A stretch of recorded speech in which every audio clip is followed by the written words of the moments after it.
report also shows a 14% increase in pedestrians being killed in the District of Columbia from 2017 to 2018. From Washington, I'm Shauna Mizell. Hundreds of thousands of demonstrators took to the nation's capital to call for gun reform and to challenge the NRA. To see more from Jordan and Teron, you can subscribe to their YouTube channel at Jordan and Teron, or you may just catch them on your next train ride performing. For Howard University News Vision, I'm Shauna Mizell. Regardless of the resources in place to assist with homelessness, it can still wear on the body physically and mentally. Ali has 3 kids and 3 grandchildren, but she always treats everyone like them. For Howard University News Service, I'm Shauna Mizell.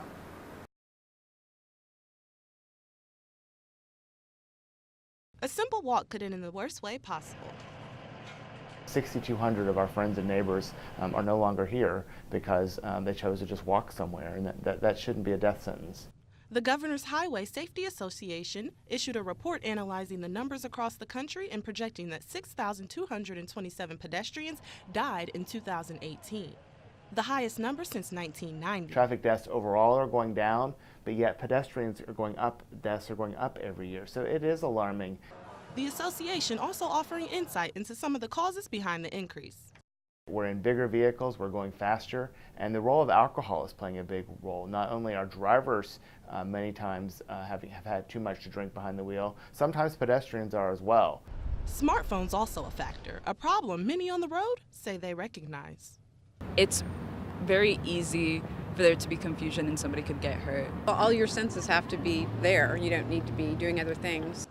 The organization says the numbers can go down with better infrastructure and more awareness. Take a break, focus on that nice walk, focus on that nice drive, give your mind a break, and it'll help you to get there safely. The report also shows a 14% increase in pedestrians being killed in the District of Columbia from 2017 to 2018. From Washington, I'm Shauna Mizell.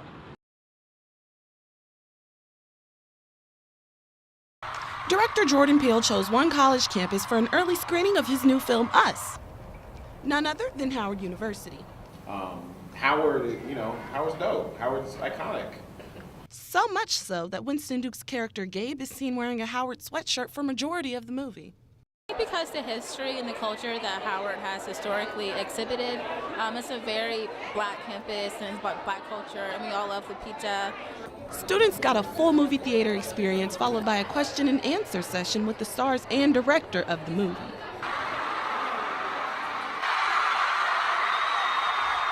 Because as a TV and film major myself, I would just like to get, an inside perspective and maybe some tips and tricks about the mindset behind filming the movie and using black actors. And that is exactly what students got. I think what attracted me to this project was this exploration of a persona and a shadow self. Students turned a horror film into a fun time and commended Peele for his work. The whole point of filmmaking is you're trying to make something new. You're trying to make your favorite film that doesn't exist. So I'm going to keep doing that. While Howard University students got to see Us a couple days early, you can check it out in theaters this Friday, March 22nd. For Howard University News Vision, I'm Shauna Mizell. Hundreds of thousands of demonstrators took to the nation's capital to call for gun reform and to challenge the NRA. This is what democracy looks like. Show me what democracy looks like. This is what democracy looks like. Activism as a form of resistance spread in Washington, D.C. following the devastating Parkland, Florida shooting where 17 children were killed.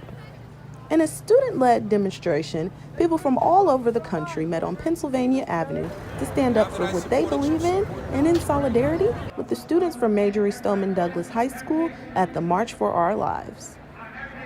I've been seeing school shootings happening ever since I was young, but I think what happened at Parkland was especially devastating, and I'm glad that ignited such a strong momentum for especially the youth in America.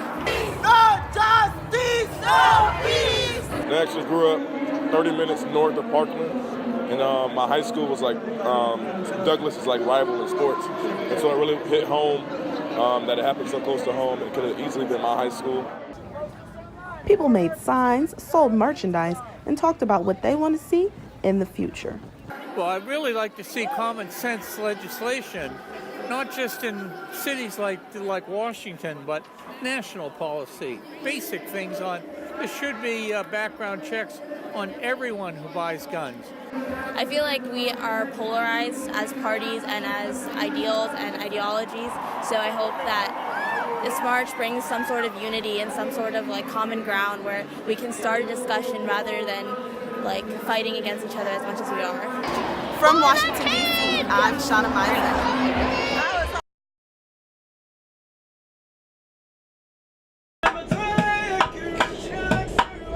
Jordan Jones and Teron Stewart are a 12 and 13-year-old brother-sister duo making a splash in D.C. after gaining the attention of over 32,000 people on Twitter. Between performing and doing media appearances at places like MTV's TRL, they also maintain their grades in school.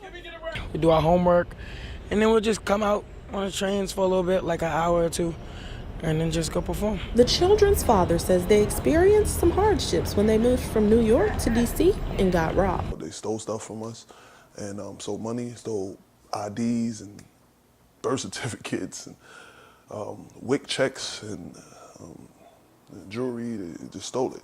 However, the children kept their head up and did what they could to help. You gotta stick to the positive things. You can't just go into the negative things. You gotta maneuver out of that. And now they're both like, hey, look, we'll pitch in. We'll make it a little easier, at least because I still don't have an ID. Usually I make it run. My wife, she just had the baby, and she has pancreatitis. So sometimes she can't even get up out the bed. I tried practice. People taught me how to do it. And yeah, and I just got into it just like that. We're gonna become worldwide performers. Also create an outlet like for kids to like showcase their talents also. To see more from Jordan and Teron, you can subscribe to their YouTube channel at Jordan and Teron, or you may just catch them on your next train ride performing. For Howard University News Vision, I'm Shauna Mizell. With dangerously low temperatures in Washington, D.C., close to 7,000 homeless people are left cold and vulnerable. But various community members have come together to do what they can to make a difference for the homeless in this freezing cold weather. We just come here out here about once a month. We have food, supplies, clothing when we can get it.